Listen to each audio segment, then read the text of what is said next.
وعلیکم السلام۔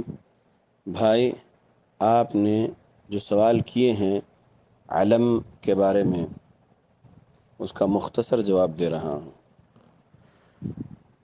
آپ نے کہا کہ حیدرآباد سے 150 کلومیٹر دور کسی ایک گاؤں میں آپ گئے تھے، وہاں پر آپ کے رشتہ دار رہتے ہیں۔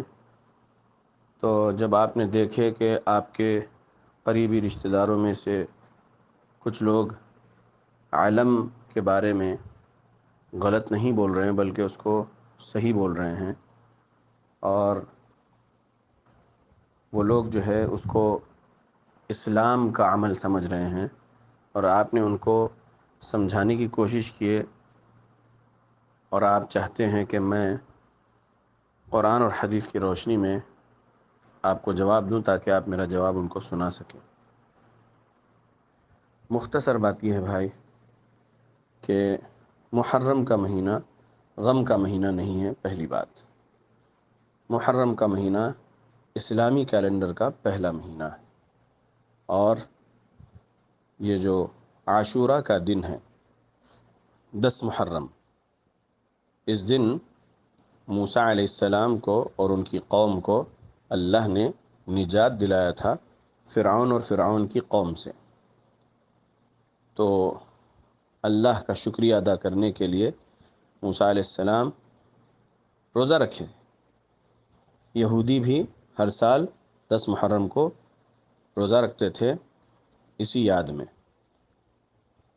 محمد صلی اللہ علیہ وسلم جب مدینہ پہنچے مکہ سے، تو آپ روزہ رکھے 10 محرم کا، اور 10 محرم کا روزہ یہودی بھی رکھتے تھے۔ یہ سن کر پیارے نبی صلی اللہ علیہ وسلم نے کہا، یہودیوں کی مخالفت میں 9 اور 10 کا روزہ رکھیے۔ تو عاشورہ کا تعلق حسین رضی اللہ عنہ سے نہیں ہے، ٹھیک ہے؟ اور تاریخی کتابوں میں جو لکھا گیا ہے کہ 10 محرم کو حسین رضی اللہ عنہ کی شہادت ہوئی تھی۔ شمر نے حسین رضی اللہ عنہ کو شہید کیا تھا۔ مظلوم شہید ہے حسین رضی اللہ عنہ اور ان کے گھر والے اور ان کے ساتھی کربلا میں جو شہید ہوئے تھے۔ تو 10 محرم کی تاریخ صحیح نہیں ہے، یہ بات سمجھ لیجئے۔ اب اگر 10 محرم کو کوئی حسین رضی اللہ عنہ کی یاد میں حسین رضی اللہ عنہ کے نام سے ایک علم تیار کرتے ہیں، ایک بمبو ہو اور اس پر کچھ کپڑے، اور ان کپڑوں پر کچھ نام اہل بیت کے، اور پھر اس بمبو کے اوپر ایک پنجہ، چاہے وہ سٹیل کا ہو چاہے وہ چاندی کا ہو، ایسا لگانا جس میں پنجے کے بارے میں کہنا کہ ایک نام اس میں پیارے رسول صلی اللہ علیہ وسلم کا نام ہو، دوسرا علی رضی اللہ عنہ کا نام، تیسرا فاطمہ رضی اللہ عنہ کا نام، چوتھا حسن رضی اللہ عنہ کا نام، پانچواں حسین رضی اللہ عنہ کا نام۔ اس کو پنجتن پاک بول کر شیعہ کہتے ہیں، رافضی۔ تو یہ سو کالڈ سنیوں میں بھی یہ پنجہ بہت رواج پا گیا، لوگ پنجے کی قسم بھی اٹھاتے ہیں۔ بہرحال، تو اس طریقے سے علم بنایا جاتا ہے، پھر اس کو رکھا جاتا ہے، پھر اس پر عود کی دھنی دی جاتی ہے۔ کچھ دن اس کو رکھنے کے بعد 10 محرم کو اٹھاتے ہیں، اور پھر ڈھول تاشے بجتے ہیں، اور اٹھانے والے پر کہتے ہیں کہ سواری آتی ہے۔ سواری نہیں، شیطان آتا ہے وہ۔ بہرحال شیطان کو لوگ سواری کا نام دے لیے۔ اس کے بعد جو ہے پھر وہ علم اٹھا کر آگ میں بھی چلتے ہیں، رات بھر آگ جلائی جاتی ہے، صبح وہ انگار ہوتی ہے، اس انگار پہ چلتے ہیں۔ یہ سب تماشے ہیں، یہ اسلام نہیں ہے۔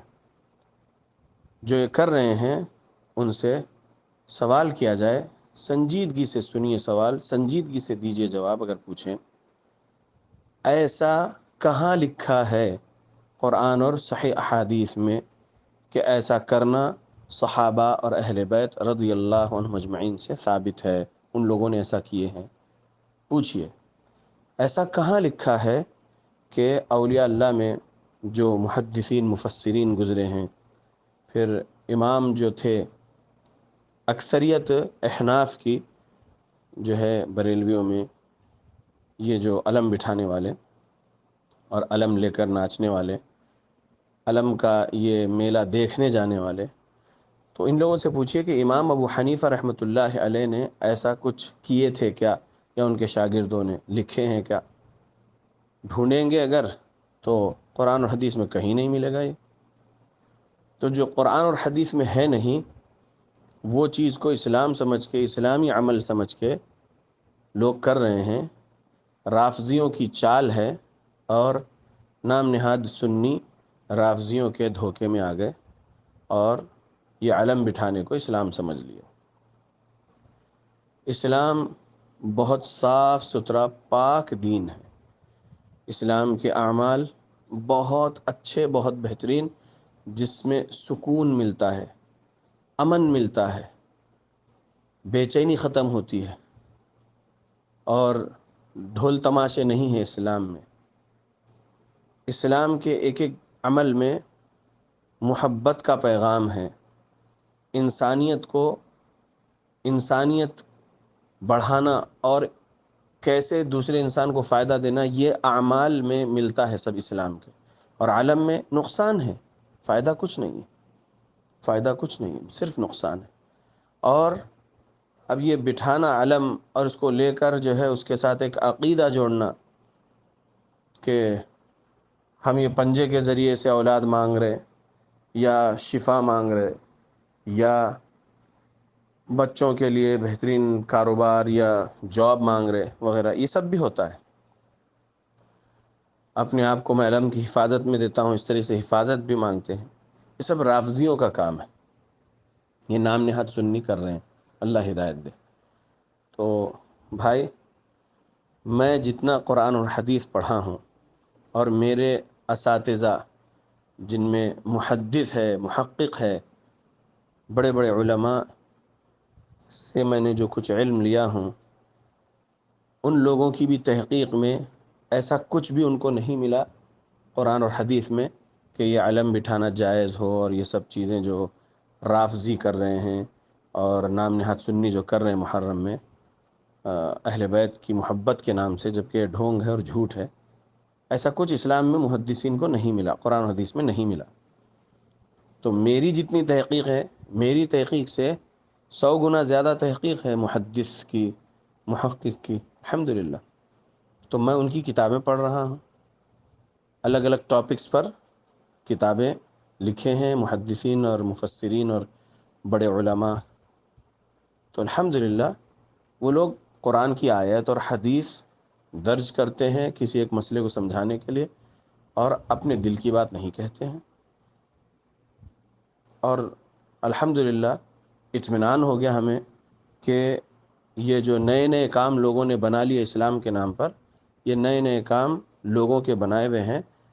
اللہ کے حبیب صلی اللہ علیہ وسلم اور صحابہ رضی اللہ عنہم اور اہل بیت رضی اللہ عنہم اور ان کے بعد کے اولیاء کرام ایسا کچھ نہیں کیے تھے۔ تو یہ سب بدعت ہے، بدعت گمراہی ہے، اور گمراہی جہنم میں پہنچائے گی۔ یہ اللہ کے نبی کے فرمان کا ترجمہ ہے۔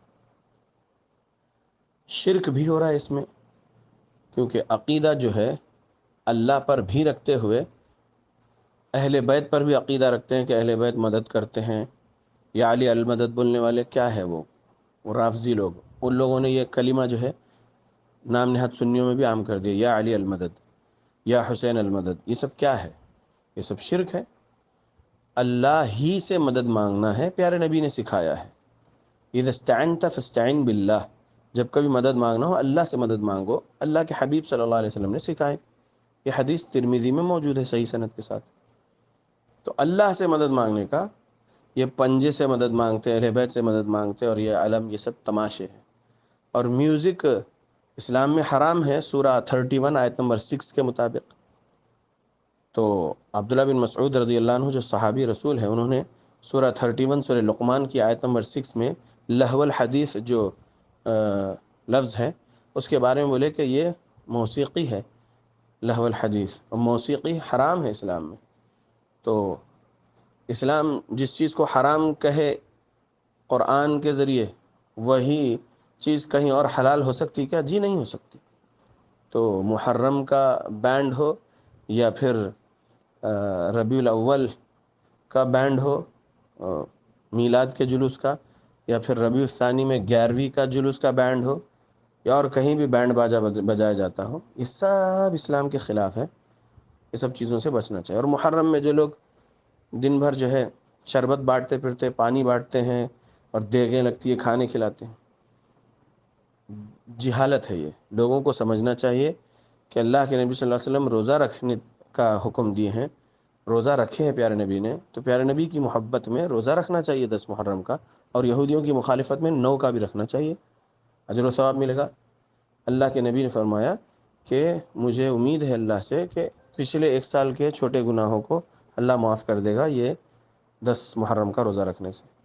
تو ہم کو اللہ کے نبی کی تعلیمات پر عمل کرنا ہے، اور اس دن شربتیں وغیرہ نہیں بانٹنا ہے حسین رضی اللہ عنہ کے نام پر، یا اہل بیت کے نام پر، یا کربلا میں جو شہید ہوئے ان کے نام پر جو ہے شربت نہیں بانٹنا ہے، پانی نہیں بانٹنا ہے۔ پانی پلاؤ تو اللہ کے نام پہ، شربت پلاؤ تو اللہ کے نام پہ، کھانا کھلاؤ تو اللہ کے نام پہ، کچھ بھی دو، 1 پیسہ دو یا 1,00,000 روپیہ دو، یا اور زیادہ دو یا اور کم دو، اللہ کے نام پہ۔ اللہ کے علاوہ پیارے نبی صلی اللہ علیہ وسلم کے نام سے نہیں دے سکتے، نہیں کھلا سکتے۔ تو حسن حسین اور شہدائے کربلا کے نام سے کیسا دے سکتے ہیں؟ جی نہیں دے سکتے، نہیں کھلا سکتے۔ پیارے نبی کی تعلیمات کے خلاف جا کے رافضی جو ہے شربت بانٹتے ہیں، تو نام نہاد سنی بھی شربت بانٹ رہے ہیں۔ اللہ ہدایت دے ان لوگوں کو، آمین۔ تو کہنا یہ ہے کہ آپ سمجھ لیجئے کہ رافضیوں کا کام اسلام دشمنی میں ہوتا ہے، نام نہاد سنی نہیں سمجھ پاتے ہیں، اور ان کے جھوٹ بولنے والے مولوی لوگ بھی رافضیوں کے دھوکے میں آ گئے ہیں، اور خود گمراہ ہو کر عوام کو بھی گمراہ کر رہے ہیں۔ گمراہی سے بچنے کے لیے قرآن کا ترجمہ پڑھنا چاہیے، جو لینگویج آپ کو آتی ہے، اردو، ہندی، تیلگو، تمل، ملیالم، گجراتی، مراٹھی، جو لینگویج آپ کو آتی ہے، انگلش، قرآن کا ترجمہ پڑھیے۔ قرآن کی صحیح تفسیر جو ہے صحیح احادیث کی کتاب میں، صحیح احادیث کی کتاب بھی ترجمہ ہو چکا ہے لینگویجز، کئی لینگویجز میں۔ تو قرآن اور حدیث کا ترجمہ پڑھیں گے تو گمراہی سے بچیں گے۔ تو آئیے قرآن اور حدیث کو پڑھتے ہیں ترجمے سے، اور ہمیشہ سچ بولنے والے علماء حق جو بہت تھوڑے ہیں ان سے جڑ جاتے ہیں، اور پھر اپنی آخرت سنوار لیتے ہیں۔ دنیا تو ختم ہو جائے گی، نہیں ختم ہونے والی جو زندگی ہے آخرت کی، اس میں جہنم نہیں لینا ہے اللہ سے، اس میں جنت لینا ہے۔ آخرت کی زندگی میں اللہ سے جنت لینے کے لیے یہاں پر صحابہ اور اہل بیت والے اعمال اپنی زندگی میں رکھنا ہوگا۔ صحابہ اور اہل بیت کے استاذ تھے پیارے رسول صلی اللہ علیہ وسلم، پیارے رسول کے شاگرد تھے صحابہ اور اہل بیت۔ تو پیارے رسول صلی اللہ علیہ وسلم نے اللہ سے جو کچھ سیکھے بذریعہ وحی، بذریعہ جبرائیل علیہ السلام، وہ وحی قرآن و حدیث آج موجود ہے، وہی پڑھنا ہے، اسی کو ویسے ہی سمجھنا ہے جیسے اہل بیت اور صحابہ اور ان کے بعد کے اولیاء کرام سمجھے۔ انشاءاللہ تو ہم صراط مستقیم پر رہیں گے اور گمراہی سے بچے رہیں گے، اور موت کے بعد جنت ملے گی۔ اللہ سے دعا کرتا ہوں اللہ ہر قسم کے شرک، بدعات، خرافات سے اور ہر کبیرہ گناہ سے اللہ ہم کو بچنے کی توفیق دے۔ صغیرہ گناہ ہو ہی جاتے ہیں ہم بندوں سے، تو اللہ ہم کو صغیرہ گناہ سے بھی بچنے کی توفیق دے ہماری موت تک، آمین۔